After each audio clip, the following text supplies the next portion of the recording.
Very good evening, good afternoon, everybody. Thanks for being here.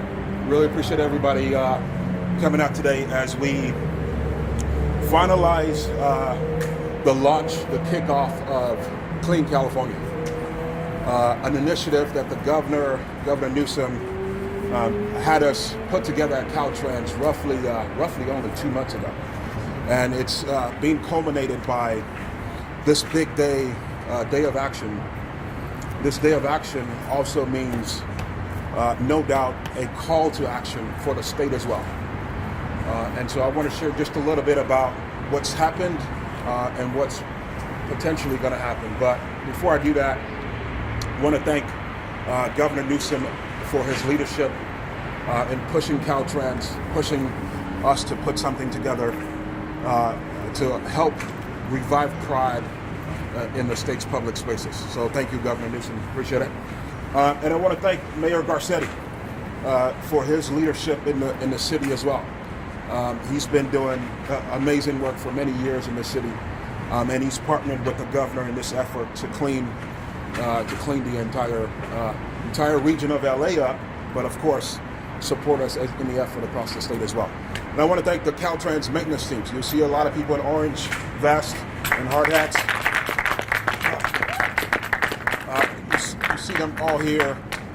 Thank you so much for all the work that you guys do. The team, Tony Tavares, our district director. Tony, thank you for your leadership. Appreciate it a lot. And Godson, thank you as well for your leadership here. So what's been going on? Why are we doing this initiative? Why are we taking on this initiative that the governor has asked us to lead at Caltrans? And by the way, I'm Toks, Omishakin, the director of Caltrans. This has been a problem that's plagued the state for many years. This has been an ongoing challenge, and we've never really had the resources to address this challenge. $60 to $80 million in recent years is how much we've been spending on it. And not up until recently that I've been around has the governor allowed us to increase that budget to be able to do more to clean up the state. The pandemic definitely didn't help. It exacerbated this challenge. Waste management companies said they saw up to 40% increase in waste all over the state, from takeout food to orders that people had. And so the challenge grew. And then you have the challenge with people experiencing homelessness as well, that has plagued us and has made this challenge even larger. But with this initiative, with this new initiative, and the governor is going to talk about the money in a little bit, but with this initiative, we will be able to, I believe, truly transform how the public spaces in this state look. I truly believe that. And we're going to take things to a different level with these resources. One of the things that we're going to do, number one, is partner with partners at the local level, local government. We'll be talking to county supervisors, mayors, working with them, leveraging the funds to help deliver on the promises that we're making here. Another thing we're going to do is education. We can't continue to just pick up litter over and over and over again. We got to get to the point where it actually stops. When people have an understanding of what's happening by littering, it will eventually stop. We believe that. So the education component is going to be big. And third and final, a huge part of this is job creation. The fact that jobs will be created from this program. We're estimating 11,000 jobs. We've had job events right here in LA, and kudos to Tony Tavares and his team again. The recent one we've had 4 in LA, and we've had 400 conditional job offers. 400 conditional job offers to people in the LA region because of this program. And at least 50 of those were people experiencing, formerly or currently experiencing homelessness. So this is going to be transformative, we truly believe, from Caltrans. And up next, that I want to introduce real quick before the mayor and the governor come up, is one of the people that's been benefiting from programs like this at Caltrans, and we will see more examples like him. You're going to hear a great story right now from one of our key maintenance members, Elgin Mosby. If you could give him a hand, our team, Elgin Mosby. Please, Elgin, come up. So, Elgin is on our maintenance team at Caltrans, and he's come through quite a lot in his life. And you will hear a little bit of his story before Mayor Garcetti comes up. Elgin? Yeah, I'm Elgin Mosby, Hollywood landscape lead worker. Well, just how I became, before I started working with Caltrans, I'm not a little young, but I'm 57. I spent over 25 years in and out of prison. But the last time I went was over 12 years ago. I went to a prison, Class A, for work short. And from then on, I got in Caltrans, and I haven't looked back. It's kind of crazy. I did time for the state, now I'm working for the state. That's a blessing. But I just want to thank Caltrans and California. California always been a second chance state. That's why I love it. And I love Caltrans for giving me this opportunity, but not just giving me a job, for giving me a career. Here goes Mayor Garcetti. At the top of that, they say short speeches win elections, so I'm voting for that guy. But thank you, Elgin. Appreciate you and Toks and Tony and the entire Caltrans team. What an honor it is to be here with the Arkatoff Leslie family volunteering, Jason from the governor's team. Like, this is a team that is committed to cleaning up California, led by our incredible governor. And I'm so indebted that you've come down here. I know you've had 3 of these today throughout the state. I showed up one here in Los Angeles. You've been doing this all day long. But we're so lucky to have you as governor. And look, I loved what you said, Elgin, because I've always said LA is a city of second chances. And the state is a state of second chances. And this is our moment to roar out of this pandemic, to look at ways that local government and state government can work together. And with my fellow big city mayors, we had a conversation with the governor about cleaning up California. We said we want to clean up our streets. A lot of things we couldn't do because of CDC guidance. We couldn't move certain things. We couldn't have as much of the usual clean teams that we had out there. Graffiti was everywhere because we had shortages. Some people couldn't show up in offices. And this governor said, it's exactly what I've been thinking about, and he delivered. And that means that here, our Clean LA program will be matched dollar for dollar with this program. It means every dollar we spend of your city money cleaning up our city will be matched by a state dollar as well. And as exciting as I was just talking about with Jason, the state has finally given us permission to, if there aren't state workers around, to send city workers in and volunteers, and we can clean up on state property, which for so long, we love the state of California and all of its workers, but there's never enough. And so we can now take Angelinos who want to make a difference, clean up around them, and make this happen. There's nothing bad about this program. More jobs, cleaner highways, less homelessness, less crime. And to Elgin's point, we've been working with Caltrans to do these hirings for 5 or 6 years. Let me just share the statistics. Folks who have served time like Elgin, unfortunately, there's a statistic that about 2/3, between half and 2/3, will recidivate, which means that they will commit another crime, go back to prison, kind of like your story. It wasn't just once, you went back and forth. But with a job in Caltrans, let me tell you what the number is of the hundreds of people we have hired together with Caltrans to clean up our city, clean up our state. It's 3%.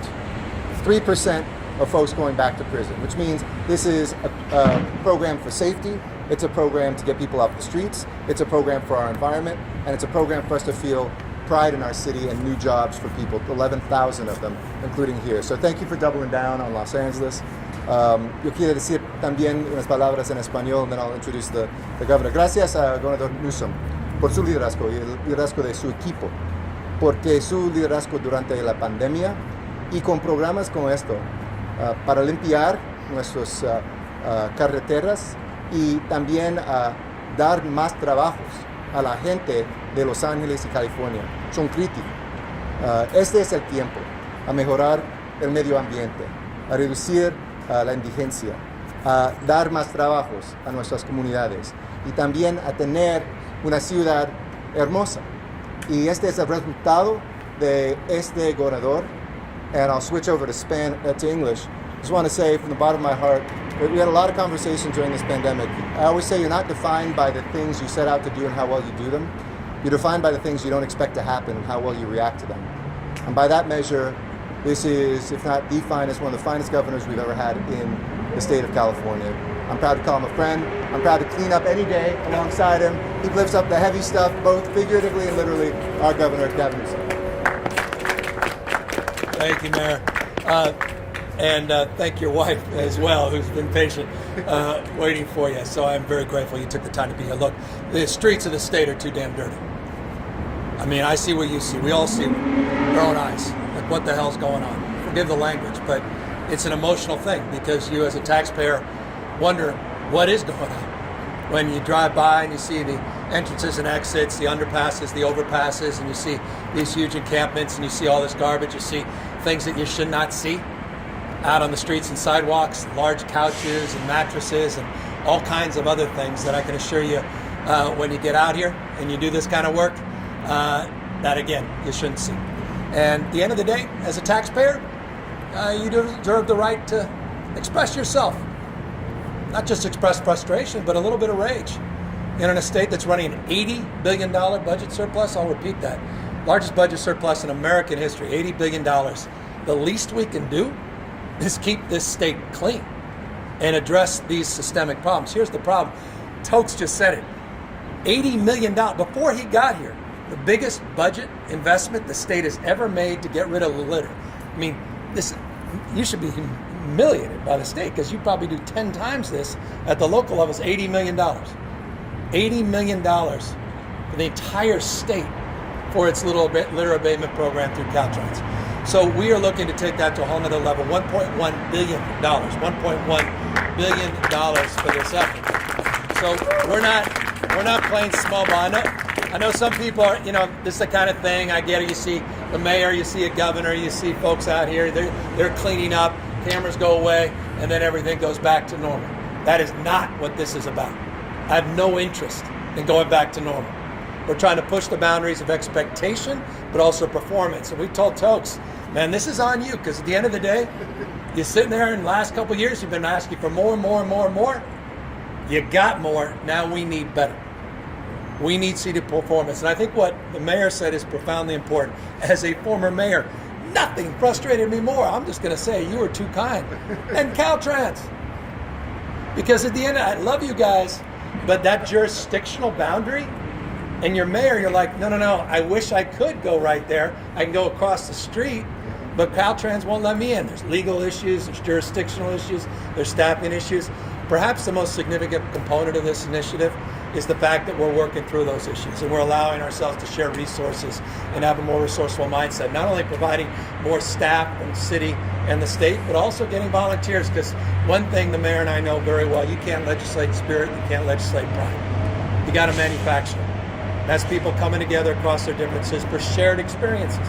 Because at the end of the day, I don't care if you're Democrat, Republican, rich, poor, we all express that same frustration when we drive around all over the state and we look at this garbage and we look at the mess, we look at the graffiti. So forgive me for being a little pointed, but when it comes to things like this, it's time we call it out and call out our own performance. We're raising the bar and we hope we're raising expectations, and I'm committed, I think all of us are committed to delivering on those, not just for a year, but over the course of many years. This is an ongoing commitment we're making in this state. And I'll close on this. It's not just about litter, it's about beautification. Because when we come out, we want to actually beautify the spaces we're leaving behind. I was up there in Fresno with Beautify Fresno. I know LA's got similar initiatives, not just planting trees, but again, creating opportunities to engage in job training programs, second, third, fourth chance, whatever it takes to meet people where they are. 11,000 jobs as part of this initiative. And they're not just jobs, the opportunities to create the careers. Elgin, thank you for making that point. That's the pathway to those opportunities. And so that's also what we're promoting here today as well. So this has been a fun day because I can actually work, get out with respect to suits and ties. It's good to be out of suit and ties. And we started up there in Richmond. We were in Fresno, and nice, cool 103 degrees. And it's great to be down here in Southern California. We started this effort in May through the May Revise, and we got this thing done in the legislature. We delivered. The legislature delivered the enormous credit they deserve. And I'm really looking forward to the fruits of these efforts over the course of many, many months, over the course of the next few years. Thank you all for coming out, particularly your extraordinary mayor. Thank you.